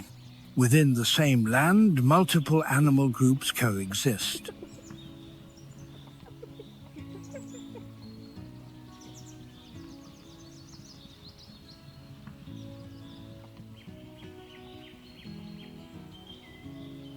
These include active predators, scavengers, and opportunistic species that exploit mistakes made by others.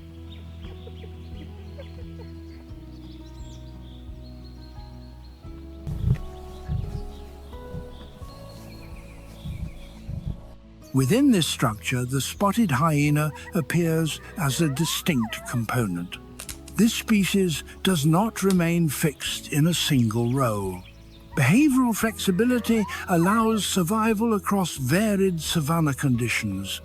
When conditions change, strategy changes accordingly.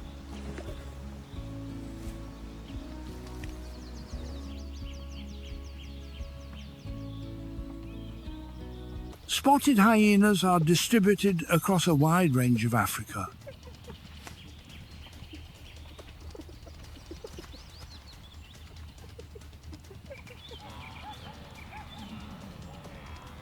They appear in open grasslands, sparse woodlands, and semi-arid regions.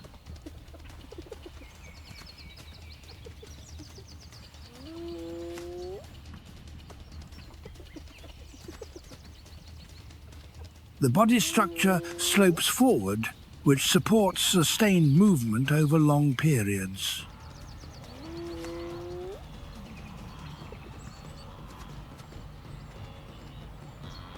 A low, stable gait allows pursuit across extended distances without sudden acceleration.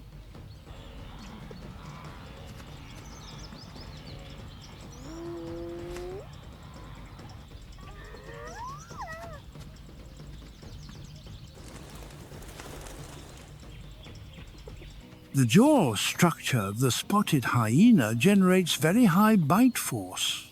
Thick, powerful molars enable processing of hard food, including bone.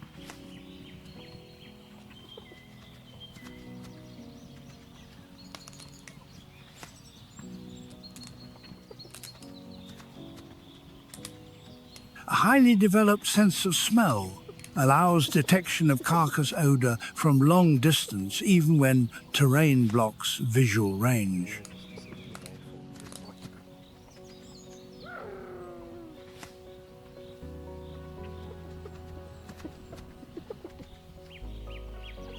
These traits support consistent presence within the savanna ecosystem, where every mistake costs energy or life.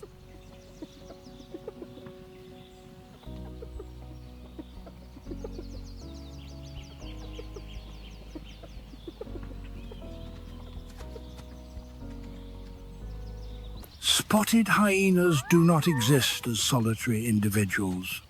They form large clans that can exceed several dozen individuals within a single area. Within the clan hierarchy is clearly established.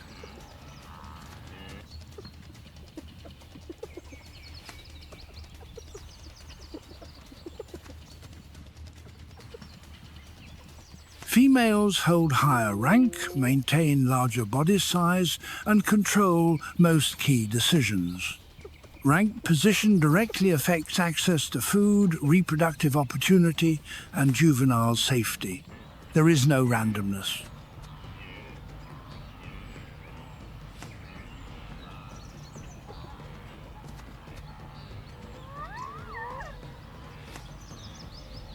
From this foundation, hyenas apply multiple feeding methods. They do not rely solely on scavenging. In many regions, most energy comes from organized hunts.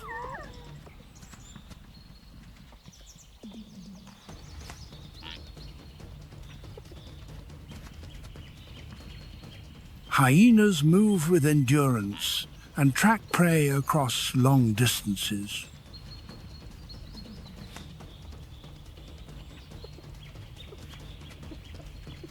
Targets are often weak, injured, or separated individuals.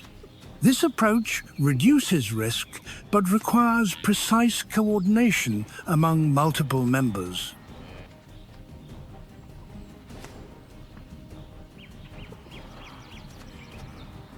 Direct hunting always involves energy loss and injury risk.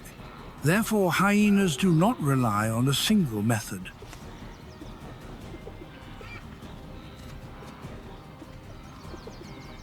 They continuously observe the surrounding environment and monitor activity of other predators.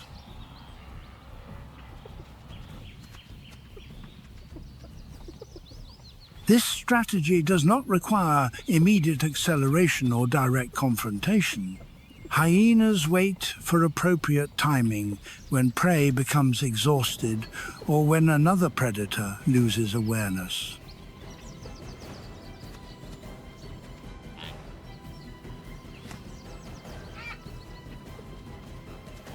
This flexible approach allows stable food access in a highly variable environment.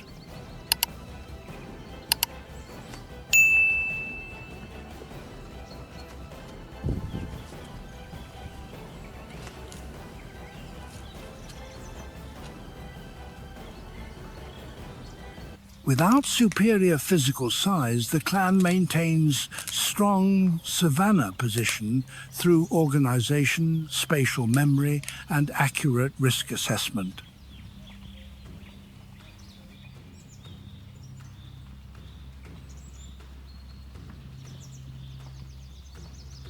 Compact body structure, rapid maneuverability, and large numbers allow hyenas to engage in confrontations beyond individual size limits.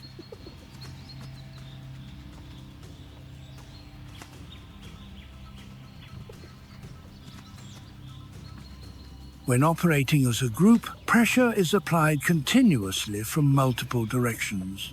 However, on the savanna, the greatest threat to hyenas remains the lion.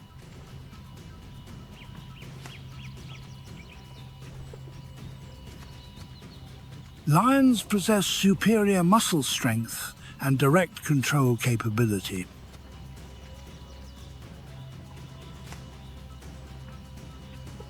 Encounters between the two species often occur near carcasses or hunting zones.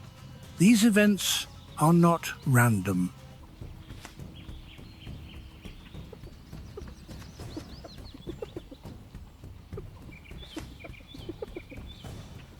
Both sides regularly monitor each other and assess numbers, position, and physical condition before approaching.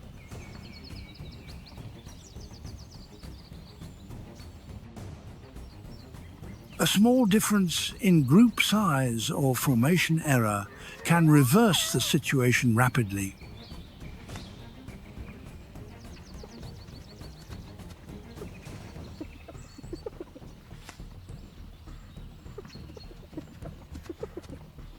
Distinctive hyena vocalizations occur during high-tension moments.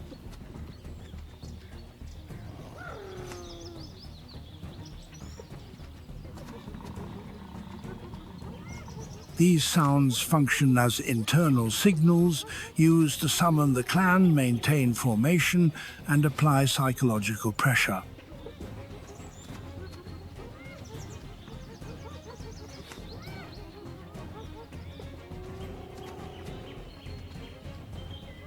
When numbers are sufficient, the hyena group can advance, move along the perimeter, and force lions to divide attention.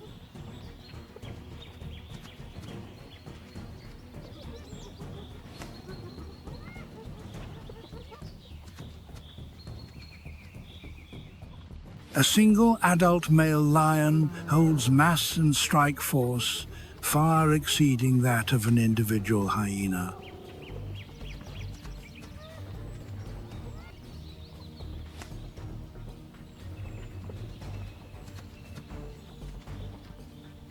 However, in open terrain, individual strength is not the only factor.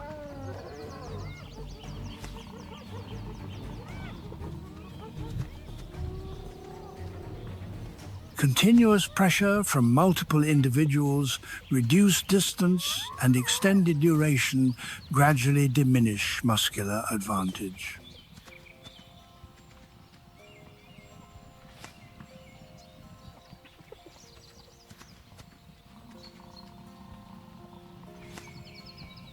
At the edge of the savanna,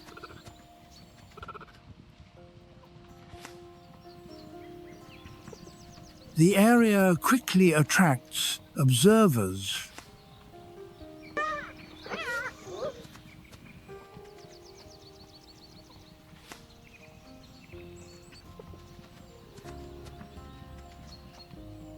Body structure leads this species to avoid direct confrontation.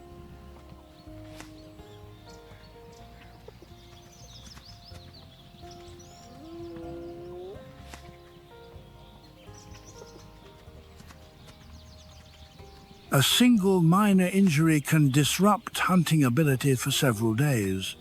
From a safe distance, spotted hyenas maintain observation positions.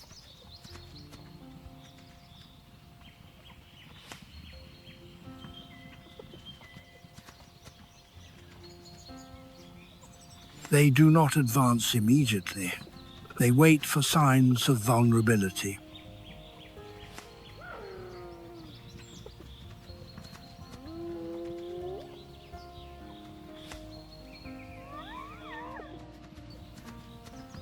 These include slowed movement,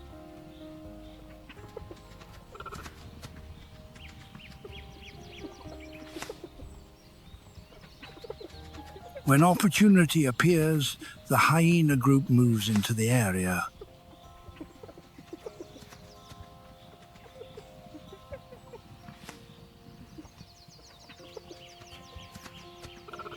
Pressure does not come from speed, but from presence. Distance is reduced step by step. The leopard is forced to make a rapid decision.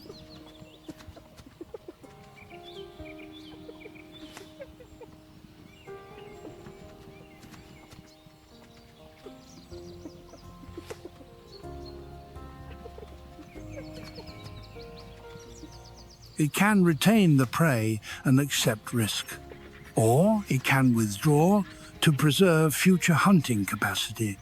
In many cases, the carcass is abandoned.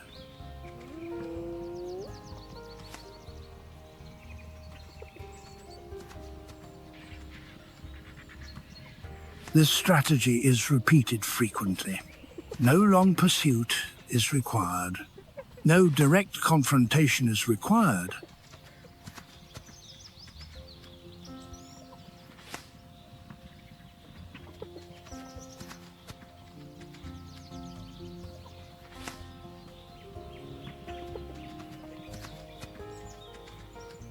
Hyenas exploit the moment when prey has already been taken down and another predator has already expended energy.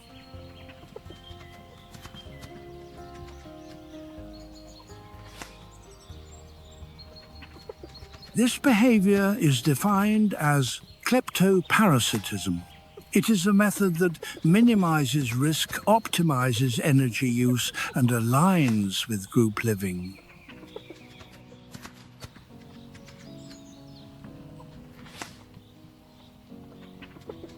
Food acquisition does not always begin with the first strike. It begins with the ability to appear at the correct time,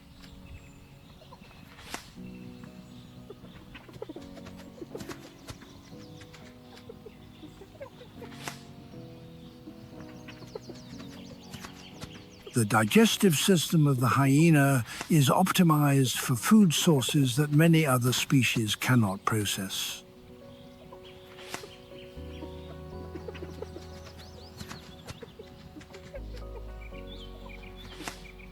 Stomach acid concentration is extremely high.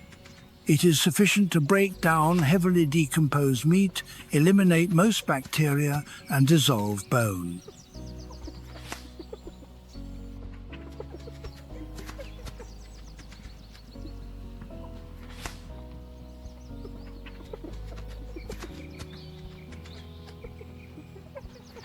This allows efficient extraction of remaining energy on the savanna even when food is no longer fresh.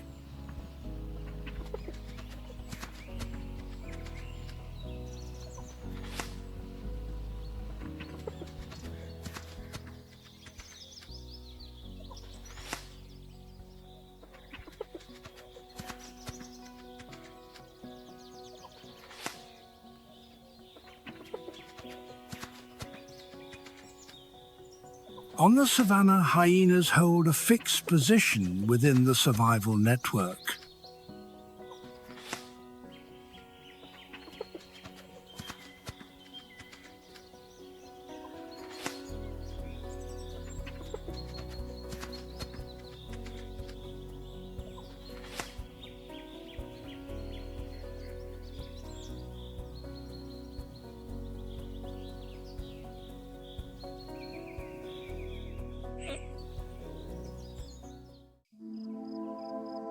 By the end of the day, no single strategy has won. Strength created opportunities, speed erased distance, numbers changed the balance, patience turned failure into another chance, and when the fighting stopped, the system continued.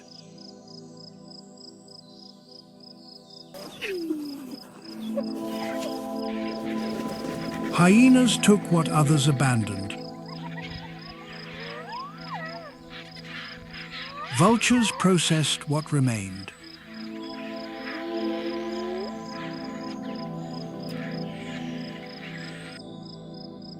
What began as a struggle between living animals became energy returned to the ground. That is the larger pattern. No species controls every stage. No advantage lasts forever. Each animal succeeds only where its particular weapon still works.